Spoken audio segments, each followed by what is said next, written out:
Hey, what's going on, fellow home glitches? I wanted to show you another quick video on YouTube here on how I do some fun stuff. I've been asked a couple times how to do a scene similar to this, where my game and or my camera kind of moves up and down and subtly and such over time. Kind of gives it a little bit more of a dynamic feel rather than just a static show. I think it looks amazing, and I'll show you how to do that on the video today. Let's go ahead and get started.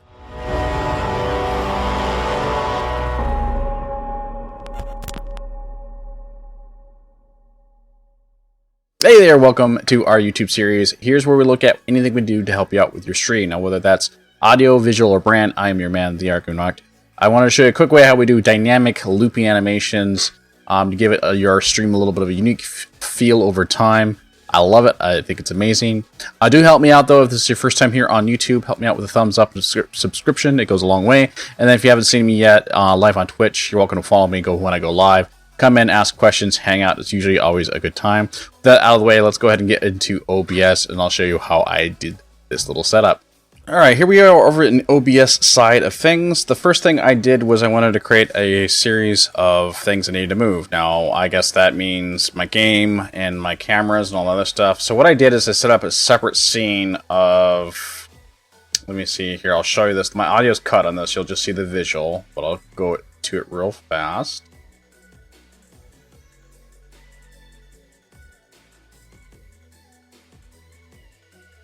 And basically what that is basically its own scene of just the game with a frame around it, and I applied a 3D transform to it. And I went ahead and I did the same thing with like my camera, or really kind of did whatever you want. So I'm going to bring that scene in here. You can do this with just plus scene and add new scene. I'm just basically nested that scene, but I just already have it in here, so I'm just going to unhide it here. If you don't know how to do 3D transforms, I'll just include the plugin here for you. But basically, if you go to filters, a new filter, you apply a 3D transform, you can give any asset a little bit of perspective. And so I just gave it a slight yaw, and so it kind of goes off kilter a little bit. And I would do a similar thing with basically my camera and stuff like that as well. The idea is we're going to have this guy kind of like slowly bumping around and moving like up and down. It would probably be a little bit more full screen, but I'm trying to give you a little bit more idea of these buttons and stuff that I'm pressing behind me, so I'm not taking up the whole screen. What we need to do is populate a couple of move positions using the move source plugins. I've made a few different videos on how to do move source, so I'll link one of my move source videos in there. If you haven't got this plugin, I highly recommend it. This allows you to basically move things around without you touching it and having like your stream deck or your board manipulate it. So let's go ahead and populate a couple of move sources. I've already done so.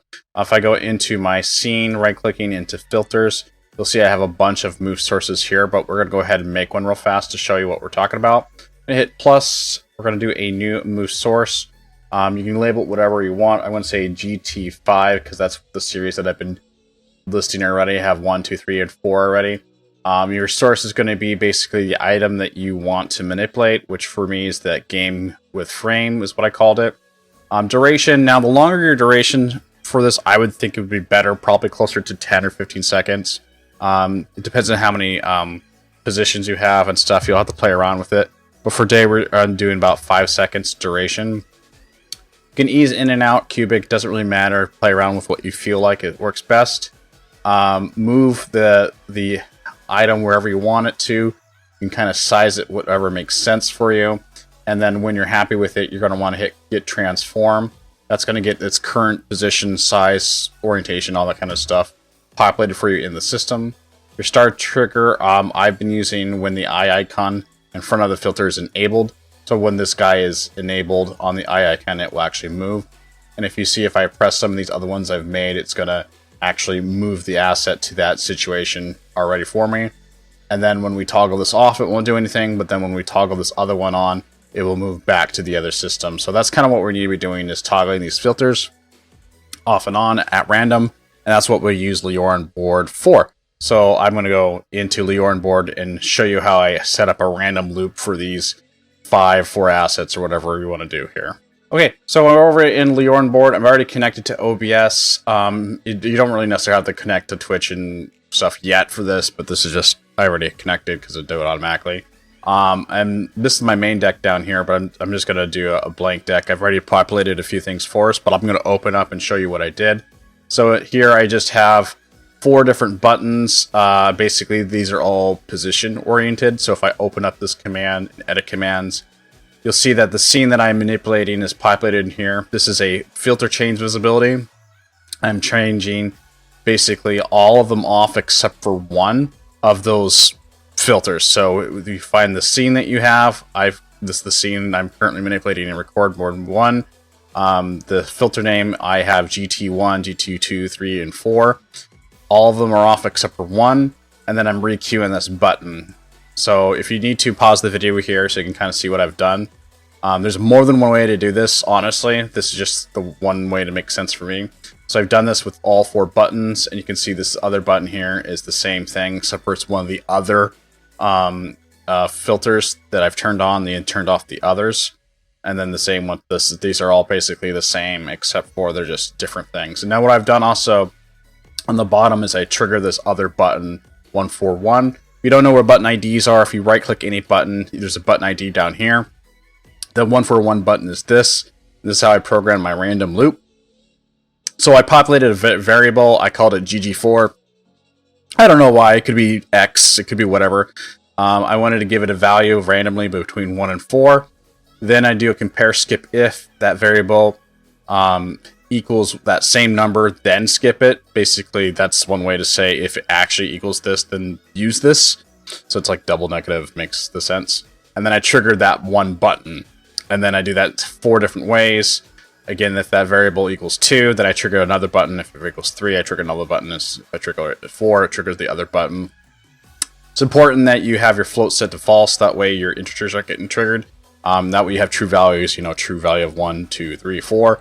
And then those will actually trigger these other buttons. So basically what that does is when I hit this button, it randomly will hit one of these 4 buttons.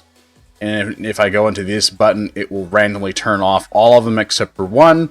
And then it re-triggers that button again after 6 seconds. So basically we just created a loop.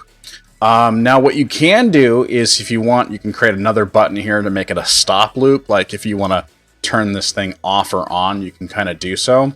And then I would repeat pretty much everything that I've done so far with another asset. This is just moving the game up and down and whatever. But if I wanted to have a camera moved up and down or whatever, I would do exactly the same thing and then have the camera going. So if I hit done over here and I actually bring up my Stream Deck, let me load it.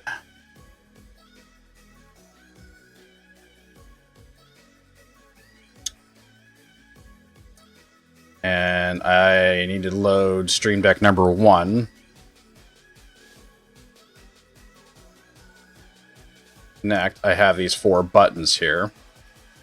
And then I'm just going to hit this random button, and I'm going to move this down. And you can see it's finding one of those 4 positions at random, giving this asset a little bit of movement, and then it's just randomly picking that button again. Now it can randomly pick the same position twice in a row if it chooses to. It's all done based on randomness, and it just gives you a little bit of dynamic to your stream.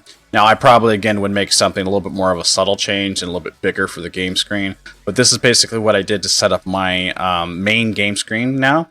And if you wanted to repeat this function, you can do for your own stream. So yeah, that's pretty much it for the video. If you have questions, always let me know, and I'll see you glitches in the next one. Be safe.